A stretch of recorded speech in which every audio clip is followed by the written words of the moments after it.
Le Journal de la Ville, le premier magazine de la formation provinciale.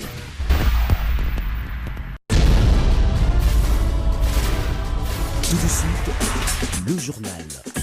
Mesdames et messieurs, bienvenue à cette nouvelle édition du Journal de la Ville dont voici le sommet. Rencontre Félix-Antoine Tshisekedi, président de la République démocratique du Congo, et Paul Kagame, président de la République du Rwanda à Doha. Sur l'invitation de son Altesse, le Cheikh Tamim bin Hamad Al Thani, émir du Qatar, un cessez-le-feu immédiat et inconditionnel dans l'est de la République démocratique du Congo convenu. Pacte social pour la paix et les bien vivre ensemble en République démocratique du Congo et dans la région de Grand Lac, la 5OSCC rencontre ce mercredi 19 mars 2025 le président français Emmanuel Macron, une rencontre qui fait suite aux consultations menées par les deux organisations religieuses pour résoudre la crise qui frappe l'est de la RDC. C'est tout pour les sommaires.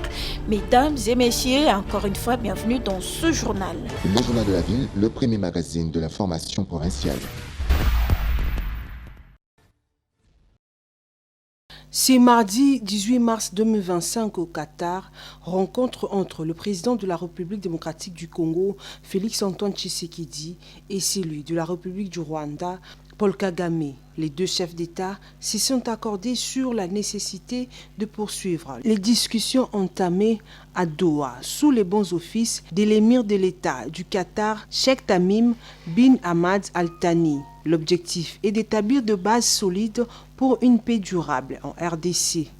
C'est ce que révèle une déclaration conjointe de l'État du Qatar, de la République du Rwanda et de la RDC rendue publique après cette rencontre. Les chefs d'État se sont ensuite accordés sur la nécessité de poursuivre les discussions entamées à Doha afin d'établir de bases solides pour une paix durable telle qu'envisagée dans le processus Luanda-Nairobi dorénavant. Fusionné ou aligné, peut-on lire dans ces textes. Les trois dirigeants ont salué les progrès réalisés dans le cadre du processus de Luanda et de Nairobi, ainsi que ceux du sommet conjoint de la communauté d'Afrique de l'Est EAC et de la communauté de développement de l'Afrique australe SADC, tenu à Dar es Salaam en Tanzanie le 8 février 2025. Au cœur des discussions, la question du cessez-le-feu immédiat et inconditionnel tel que décidé lors du sommet de Dar es Salaam a été réaffirmé. Les chefs d'État ont exprimé leur engagement à faire respecter cet accord, soulignant l'urgence de mettre fin aux hostilités dans la région. Les présidents Kagame et Tshisekedi ont exprimé leur gratitude envers l'État du Qatar et son émir pour leur hospitalité et pour avoir facilité cette rencontre. Ils ont souligné que cette réunion a contribué à renforcer la confiance et l'engagement commun en faveur d'un avenir sûr et stable pour la RDC et la région. Il est important de noter que cette rencontre intervient dans un contexte où les tensions restent vives sur le terrain. La rencontre prévue le mardi à Luanda entre le gouvernement congolais et les M23 n'a pas eu lieu. Les M23 a boycotté cette rencontre en raison des sanctions européennes imposées à certains de ses membres.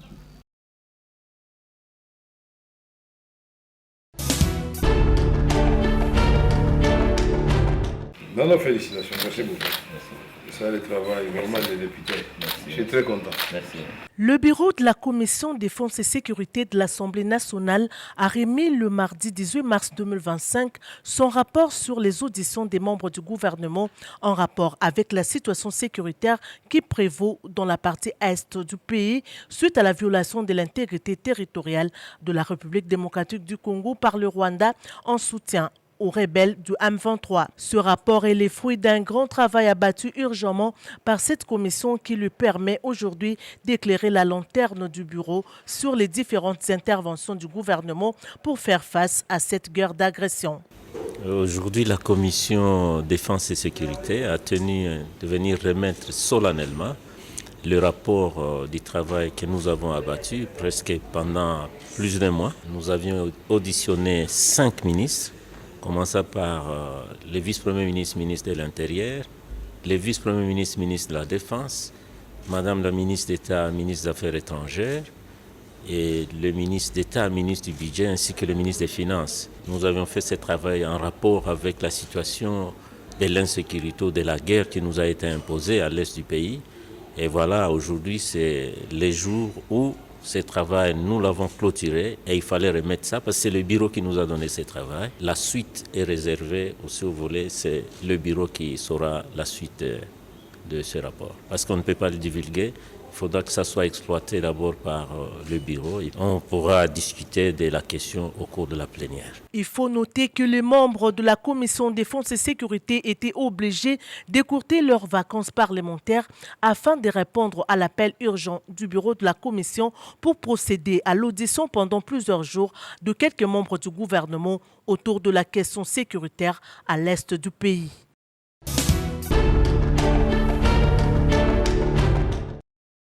C'est à marge de la journée dédiée aux travailleurs sociaux, ce 18 mars 2025, que la ministre des Affaires sociales, Actions humanitaires et Solidarité nationale, Nathalie Aziza Mounana, a effectué une tournée au village Bondeko et Pelibanga et l'Institut national du travail social. La journée a commencé à l'Epelibanga, dans la commune de Kinshasa, dans une école spécialisée où les travailleurs sociaux prestent. L'objectif, c'est rendre compte de l'état de cet établissement d'enseignement primaire et secondaire, mais aussi voir dans quel état des travailleurs sociaux exercent leur métier. Ici, pour que cette école ait des élèves, les assistants sociaux font une campagne du porte-à-porte pour avoir les enfants auprès de leurs parents et les inscrire, explique Pierre Mavandakala, coordonnateur du centre-village Bondeko. Ici, ce sont des enfants vulnérables. En tout cas, nous sommes trop flattés et nous vous disons grand merci au nom de tous les personnels de notre structure, le village Bondeko, mais aussi au nom des enfants. La deuxième étape du ministre, l'Institut national du travail social, INTS, dans la commune de Lingwala. Sur place, le directeur général de cet institut, Willy Mbalanda Laounda, a salué l'initiative de Nathalie Aziza Mounana, celle de palper du doigt les réalités du corps des assistants sociaux. Et ce qui nous intéresse ici en ce moment, elle ne pas venue seulement comme ministre, elle vient aussi comme femme, rencontrer les autres femmes et se mettre à ce point d'égalité avec ce concert femmes. Et ça, c'est très important. Cette symbolique montre cette estime que la ministre a avec la communauté des affaires sociales, mais aussi avec la communauté des INTS. Une première dans l'histoire qu'un ministre des Affaires sociales, Actions humanitaires et Solidarité nationale visite le bâtiment administratif de cet alma mater, ajoute Fanny Matiaba Mwaka, administrateur des budgets de l'INTS. Parce que déjà, il faut dire que c'est une première. Depuis que nous sommes aux affaires sociales, c'est vraiment la première fois que les femmes sont honorées de cette façon. C'est vraiment un temps fort. Et nous pensons qu'avec, comme Excellence, elle est très plongée dans le social et que nous sommes les femmes des affaires sociales, avec notre casquette de travailleur social, on pense qu'on fera vraiment ensemble pour accompagner son Excellence dans tout ce qu'elle fait, ajouter aussi notre pouce. Mois de mars, mois dédié aux droits des femmes, Nathalie Aziza Mounana a remis une cinquantaine d'épargnes aux travailleurs sociaux de l'INTS.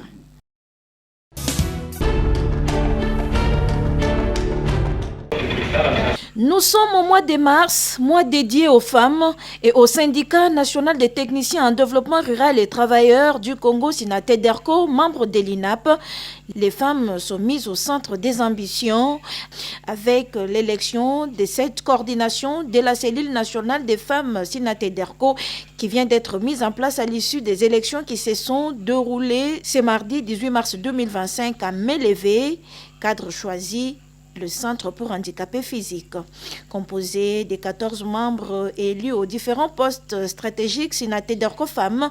La coordination de la cellule nationale des femmes Sinatederco aura pour mission de défendre et promouvoir les femmes syndicalistes. Bienvenue Moulenda, président de Sinatederco. Vous savez que nous sommes le mois de mars qui généralement est considéré comme étant le mois de la femme. Nous avons passé, nous, au Sinatederco, qu'il y a une autre manière de faire. La journée ou le mois de la femme n'est pas seulement, le 8 mars n'est pas seulement synonyme de porter les pagnes. Nous avons organisé notre syndicat en dotant également cet espace de réflexion cet espace de travail à ce qui concerne toutes les femmes membres. Nous avons la cellule nationale des femmes du Sinatederko. Aujourd'hui, nous avons mis la coordination de cette cellule nationale. Cette cellule nationale aura à réfléchir autour de toute la problématique de la femme dans l'administration publique, membre bien entendu du Sinatederko qui est notre syndicat. La coordonnatrice de la cellule nationale des femmes Sinatederko, élue Bénédicte Moulumba, livre ses premiers mots. Nous devons démarrer pour entretenir les femmes de notre cellule nationale des Sinatederko. Nous avons constaté que les femmes ont beaucoup de problèmes. Et à tout moment, on venait pour embêter le président, pour poser des problèmes. Alors il a décidé, il a trouvé mieux qu'on puisse avoir notre cellule qui parle des femmes. C'est pourquoi vous voyez derrière moi, il y a les femmes de toutes catégories. Elle appelle les femmes membres de sa coordination de s'élever et travailler dans l'unité pour les biens du Sinatederko et du pays. Nous devons travailler main dans la main, nous devons lutter ensemble pour réussir, faire des stratégies qui peuvent nous amener à atteindre notre objectif. Sinatederko, un pour tous, tous pour un.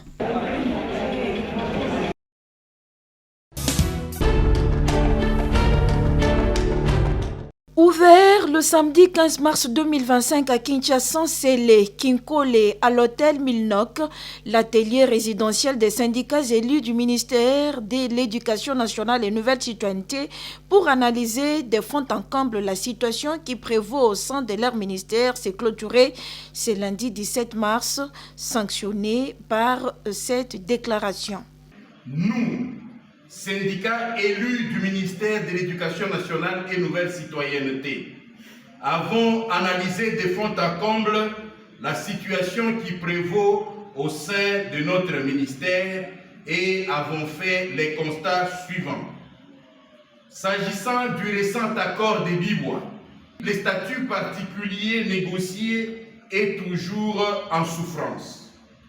La commission interministérielle est déjà mise sur pied, mais les plénières tardent à être convoquées. Le gouvernement n'a respecté aucun engagement sur la retraite des enseignants. Nous apprécions les réalisations du gouvernement dans le cadre de la santé des enseignants. La seconde tranche d'augmentation de 50 000 francs prévue pour le premier trimestre 2025 n'est pas encore payé. Le système de bancarisation des salaires des enseignants laisse à désirer, ainsi que la situation de la guerre à l'est de notre pays, qui condamne de nombreux enfants à quitter le système éducatif, à subir toutes sortes de violences, dont l'enrôlement forcé dans la rébellion, leur avenir devenant ainsi incertain. Et après débats et délibérations, nous recommandons au gouvernement et au chef de l'État, président de la République, d'évaluer avec le banc syndical le système de bancarisation des salaires des enseignants, lesquels certains opérateurs de paye ont montré leurs limites. Nous citons Caritas, IFOD en l'occurrence. De compléter le montant en ce qui concerne la prime d'encadrement de la paye allouée au personnel administratif. De payer la seconde tranche de 50 000 francs acquis pour le premier trimestre 2025. De convoquer diligemment la commission interministérielle pour se pencher sur le niveau d'engagement du gouvernement dans tous les accords.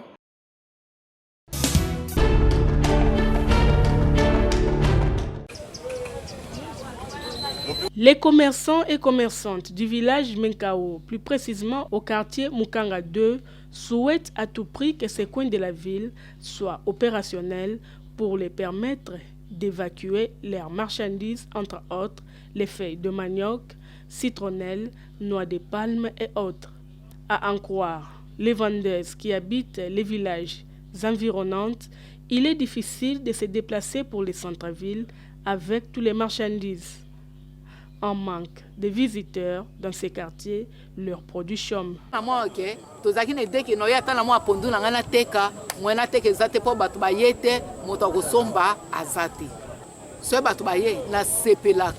na sepelaka makasi ke na koteka na kozwa mwa safra ekosunga ngai na mwa makambo ebele ese makasi mpona mwa te ekomi kofasilite biso batashe mwa misala ezomonana mwa mimbongo si place oyo le tokenda wenze to Kinshasa toye koteka awa efasilite biso mwa makasi tosepela tozalaka ni 50 mpe toza na kondima te misala ekoya ebele bao nyonso tu bazala possibilité ya kosala bakosala ngai esengo na ngai ezala mpona nde naya koteka soki baye te nazala na esengo te nasepela bayaka mikolo nyonso mpo ngai mpe naya koteka eza so nateki nazwaka mbongo soki bato baye nazwaka mbongo soki baye te biso mpe toyaka te tovandi na bandako soki baye wana nde toya koteka. Kinshasa, capitale de la RDC, est tellement vaste qu'il y a de la place pour tout le monde, même à Menkao, dans la commune de Maluku.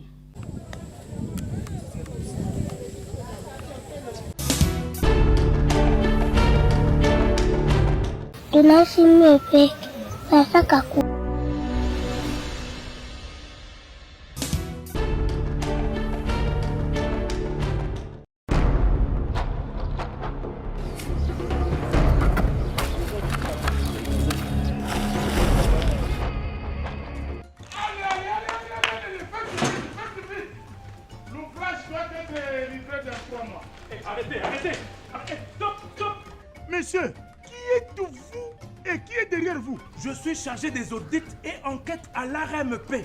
Mais que vient faire un parti politique dans mes affaires privées? ARMP, Autorité de régulation des marchés publics. Pas un parti politique. Autorité de régulation des marchés publics. Un établissement public créé par décret numéro 10/21 du 2 juin 2010 portant création, organisation et fonctionnement de l'ARMP. Je suis donc chargé des audits et enquêtes à l'ARMP. J'agis en qualité d'officier de police judiciaire à compétences restreintes. Alors dites-moi, comment avez-vous gagné ce marché public?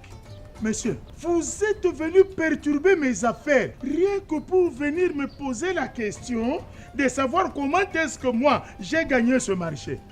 Monsieur, vous devez savoir qu'à une certaine catégorie de personnes, qu'on n'ose même pas poser ce genre de questions. Allez, continuez à travailler. Allez, arrêtez. Monsieur, il ne faut pas m'intimider. Dites-moi plutôt, comment avez-vous gagné ce marché? Je suis l'oncle de son excellence. Mais oui. C'est l'ARMP qui s'occupe du fonctionnement du système de passation de marché public en RDC. Et il y a une procédure à suivre, notamment la publication du plan de passation des marchés ayant obtenu l'avis de non-objection, la publication de l'avis de l'appel d'offres, la mise en concurrence des candidats et des soumissionnaires, l'attribution des marchés, la signature du contrat, son approbation et son enregistrement à l'ARMP. Monsieur,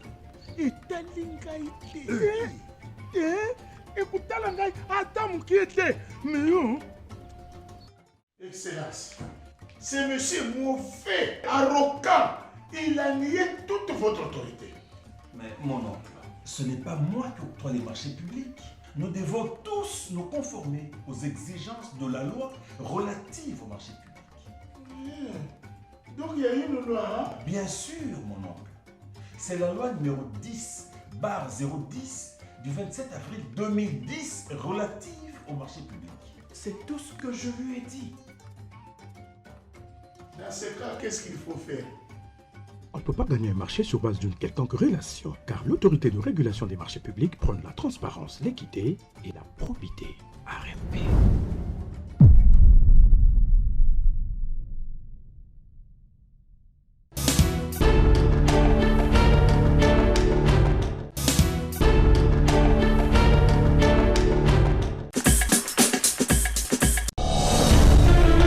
Ainsi s'achève cette édition du Journal de la Ville. Mesdames et messieurs, merci de l'avoir suivi. Le prochain rendez-vous est fixé pour ce jeudi et d'ici là, portez-vous bien.